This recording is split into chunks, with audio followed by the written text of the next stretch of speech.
अगर आप एक सीएससी वीएलई है, सीएसपी है, किसी भी बैंक के थ्रू या एईपीएस संचालक हैं या फिर आप टेलीकॉम सेक्टर से जुड़कर काम करते हैं, आपके सेंटर पर सिम एक्टिवेशन या सिम रिप्लेसमेंट का काम होता है, तो इस प्रकार के जितने भी काम होते हैं वो सब एक बायोमेट्रिक डिवाइस के थ्रू होते हैं। तो मैं आपको बता दूं कि अगर आप इस प्रकार का कोई भी अपने सेंटर, अपनी शॉप पर करते हैं तो अब आपको एक छोटा सा खर्चा और करना पड़ेगा आपकी इस प्रकार की सभी सेवाओं को जारी रखने के लिए। जी हाँ दोस्तों, मेरा नाम है बिलाल खान और आप देख रहे हैं स्मार्ट शॉप। जैसे कि मैंने आपको बताया कि आपके सेंटर पर कुछ इस प्रकार के काम होते हैं कि जहां पर अपने कस्टमर्स के फिंगर लगाकर आप काम करते हैं। अगर आप एक सीएससी वीएलई है, सीएससी वीएलई को भी कभी कभी अपनी सीएससी आईडी को लॉगिन करने के लिए फिंगर लगाकर लॉगिन करना पड़ता है। सीएससी सेंटर पर कुछ काम अब ऐसे होने लगे हैं जहां पर कस्टमर का काम भी फिंगर लगाकर ही किया जाता है।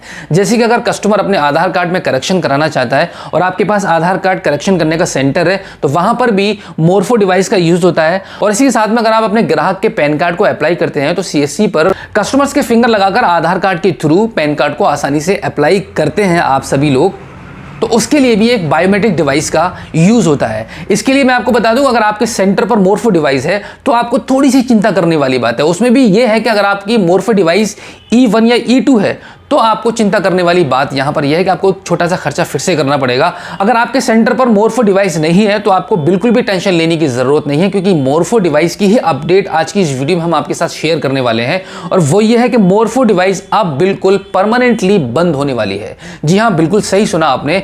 UIDAI की तरफ से यह ऑर्डर मिला है कि अब मोरफो डिवाइस मार्केट में बिल्कुल भी नहीं चलेगी। उसका रीजन भी मैं आपको इस वीडियो में बताने वाला हूं कि क्यों ऐसा किया गया है कि मोरफो डिवाइस अब बिल्कुल भी नहीं चलेगी। कब से नहीं चलेगी मैं आपको बता दूं कि अभी अगर आपके सेंटर पर मोरफो डिवाइस है, E1 या E2 आप यूज कर रहे हैं, अब तो अभी भी तो चल रही है, क्योंकि यहां पर यह अपडेट मिली है कि 1 जनवरी 2023 से जितनी भी इंडिया के अंदर E1 और E2 मोरफो डिवाइस चल रही हैं वो बिल्कुल बंद हो जाएंगी, कोई काम नहीं होगा। तो बिल्कुल दोस्तों, अगर आपके सेंटर पर E1 या E2 डिवाइस है तो आप अपने सेंटर पर एक नई डिवाइस का इंतजाम कर लीजिएगा जनवरी 2023 से पहले, जिससे कि आपकी कोई भी काम करने में असुविधा ना हो। इसी के साथ मैं आपको बता दूं, अगर आपके पास मोरफो डिवाइस में E3 है तो आप बिल्कुल भी टेंशन मत लीजिएगा, मोरफो डिवाइस में E3 डिवाइस काम करती रहेगी। मोरफो में E1 और E2 क्यों बंद की जा रही है, उसका सबसे बड़ा रीजन मैं आपको बता दूं कि आजकल मार्केट में बहुत ज्यादा फ्रॉड बढ़ चुका है और फ्रॉड को कंट्रोल करने के लिए, इस फ्रॉड को खत्म करने के लिए ये सब गवर्नमेंट ने स्टेप लिए हैं, इसलिए इन डिवाइसेस को बंद किया जा रहा है। और इसी के साथ मैं आपको बता दूं कि जब आप अपने सेंटर पर, अगर आप एक सीएसपी हैं किसी भी बैंक के थ्रू या फिर आप किसी भी प्राइवेट कंपनी के एईपीएस संचालक हैं, आप कैश विड्रॉल का काम करते हैं अपने सेंटर पर, दोस्तों आधार कार्ड के माध्यम से फिंगर लगाकर कैश विड्रॉल करने के दौरान आपको काफी अच्छे से ध्यान देना होगा कि कस्टमर जो आपकी डिवाइस पर फिंगर को रख रहा है तो आपको उसकी फिंगर को एक बार देखना होगा ध्यान से कि वो अपनी फिंगर लगा रहा है या फिंगर के साथ में कुछ और भी लगा हुआ है। जैसे कि मैं आपको बता दूं कि फिंगर, आजकल फिंगर के क्लोन बनाए जाते हैं, तो बिल्कुल इस प्रकार के फ्रॉड को रोकने के लिए E1 और E2 डिवाइस को बंद किया जा रहा है, जिससे कि अगर कोई किसी के फिंगर का क्लोन बना भी लेता है तो उसकी वो फिंगर का क्लोन काम नहीं करेगा E3 डिवाइस पर। अगर आप अपने सेंटर पर मोरफो डिवाइस में E1 और E2 डिवाइस चला रहे हैं तो इसकी पहचान करने के लिए मैं आपको बता दूं कि डिवाइस के बैक साइड में जब आप देखेंगे तो वहां पर एक सीरियल नंबर लिखा हुआ रहता है। तो डिवाइस के बैक साइड को देखकर आप आसानी से पता लगा सकते हैं कि आपकी जो सेंटर पर जो डिवाइस मोरफो की चल रही है वो E1 है, E2 है या E3 है। अगर E3 डिवाइस अगर आप चला रहे हैं तो आपको बिल्कुल भी टेंशन लेने की जरूरत नहीं है। बाय चांस E1 या E2 आपके सेंटर पर मौजूद है तो आपको एक नई डिवाइस परचेज करनी होगी। और न्यू डिवाइस परचेज करने के लिए मैं आपको अपनी तरफ से सजेशन ये देना चाहूंगा कि आपको मंत्रा डिवाइस परचेज करनी चाहिए।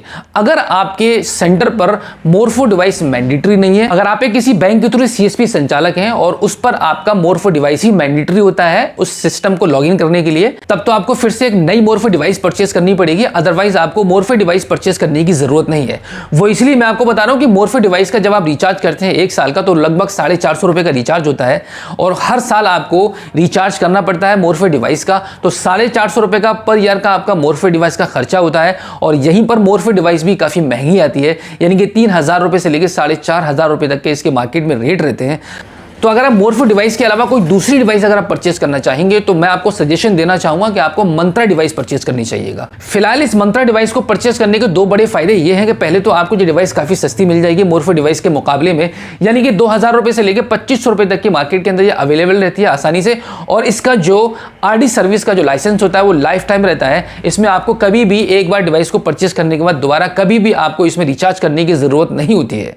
तो दोस्तों ये थी इस वीडियो की आज की जानकारी। अगर आप पहली बार हमारे स्मार्ट शॉप यूट्यूब चैनल पर आए हैं और अभी तक आपने सब्सक्राइब नहीं किया है तो प्लीज एक बार सब्सक्राइब कर लीजिएगा और बेल आइकन को भी प्रेस कीजिएगा। तो चलिए दोस्तों, मिलते हैं आपसे किसी और एक अगली वीडियो में एक नई जानकारी के साथ, एक नई अपडेट के साथ और एक नई जोश के साथ। तब तक के लिए जय हिंद।